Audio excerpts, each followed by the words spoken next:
Quando Martinho Lutero vai apregoar as 95 teses, que são as bases da Reforma Protestante, e dessas 95 teses vão restar o que nós chamamos de 5 solas, que são as bases de direcionamento daquilo que os reformadores pensaram. Na verdade, é o ápice de toda uma sequência de fatos.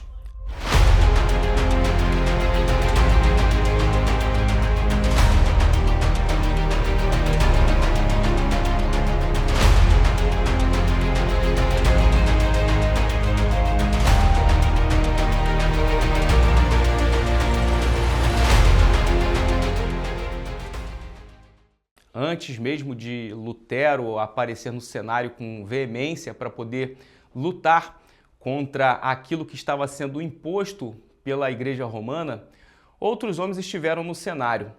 E é interessante pensar nesses homens porque lá atrás, quando esses homens começaram a se levantar contra essas doutrinas equivocadas, alguns sinais daquilo que Martinho Lutero ia defender começaram a surgir no cenário. Veja, por exemplo, quando John Hus vai ser executado em praça pública, ele iria ali demonstrar que aqueles que estavam na elite sacerdotal, na elite do clero da Igreja Romana, detinham não somente um poder em relação às questões religiosas, mas também a questões políticas e de poder. Você começa a perceber que as figuras de autoridade dentro da Igreja Romana tomam a forma do que nós chamamos de soberania. Mais à frente, já no final do século XV, a gente tem a história de Savonarola, um homem que vai ser enforcado em praça pública e depois vai ter o seu corpo queimado. Adivinhem por causa de quê? Savonarola, na verdade, vai combater o Papa Alexandre VI. Um homem que de maneira desmedida tomava atitudes de imoralidade e impunha uma autoridade opressiva em relação à Igreja Católica e aos fiéis. Savonarola vai se opor a este dito soberano e vai ser enforcado em praça pública e também vai ter o seu corpo queimado.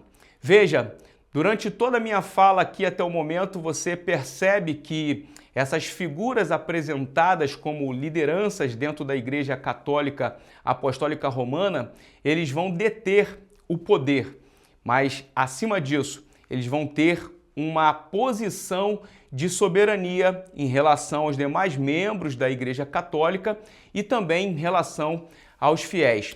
Surge aí todo um problema dentro do cenário. Por quê? Se há uma soberania desses líderes, se há uma soberania desse alto clero, qualquer fiel que desejasse usufruir de coisas mínimas do que significa ser um verdadeiro cristão, teria um problema. Por quê? Agora, esta figura de autoridade, mas essa figura de soberania, estava fazendo um papel de intermediador entre o homem e Deus. É daí que surge algumas doutrinas problemáticas que são combatidas dentro da Reforma Protestante. Veja, por exemplo, a veneração dos santos. A Igreja Católica vai impor uma ideia de que os fiéis precisam adorar imagens, adorar a piedade de alguns homens normais, assim como eu e como você. Vai haver também a doutrina da veneração em relação a relíquias. Imagina, como se não bastasse idolatrar figuras normais, figuras homens e mulheres normais, agora também há uma veneração aos objetos que muitas das vezes sequer eram usados por essas pessoas. Então você começa a enxergar aqui que há não somente esses dois tipos de veneração, mas também a veneração a essas grandes autoridades da Igreja Católica. Tem-se aí um grande problema, porque quando nós aprendemos João 14,6, que o próprio Jesus vai se colocar como o caminho, a verdade e a vida, demonstrando ali ele como um verdadeiro intermediador, intercessor entre Deus e a humanidade, essa figura ela vai ser mitigada. Veja o grande equívoco da Igreja Católica. Jesus ele deixa de ser a figura central mediadora da igreja, para que essas relíquias, esses santos e esses homens passem a ter essa figura de autoridade e de intermédio entre Deus e o povo, entre Deus e os fiéis. Surge aí o grande problema, como dito, vai haver aí uma maneira de se ferir a soberania de Deus dentro do cenário dos fiéis, dentro do cenário religioso, e aí a gente consegue entender por que os 5 solas são tão importantes. Eu aqui vou frisar para você o soli deu glória. Somente a Deus a glória. Somente a Deus a glória.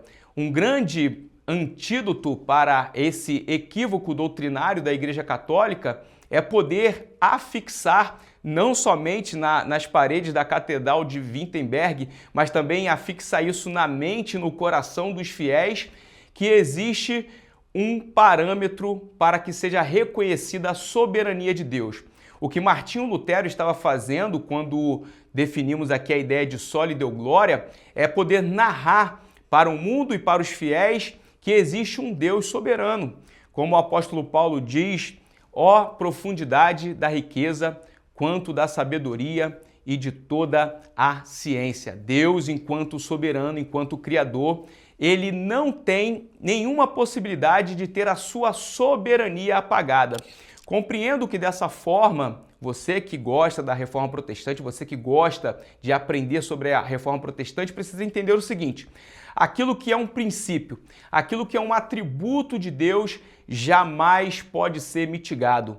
Por mais que ao longo da história, essas doutrinas equivocadas ou as figuras humanas que tentaram sobrepujar a soberania de Deus, a Bíblia é muito clara em demonstrar que os princípios são bases formadoras.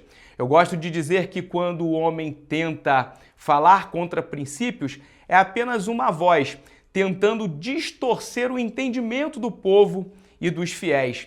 Mas Martinho Lutero, ele quando coloca de maneira muito clara como dentre um dos 5 solas, soli deo gloria, ele está dizendo o seguinte: olha, a Deus pertence todas as coisas criadas, pois ele é o Criador. A Deus pertence a soberania, porque ele tem o controle da história.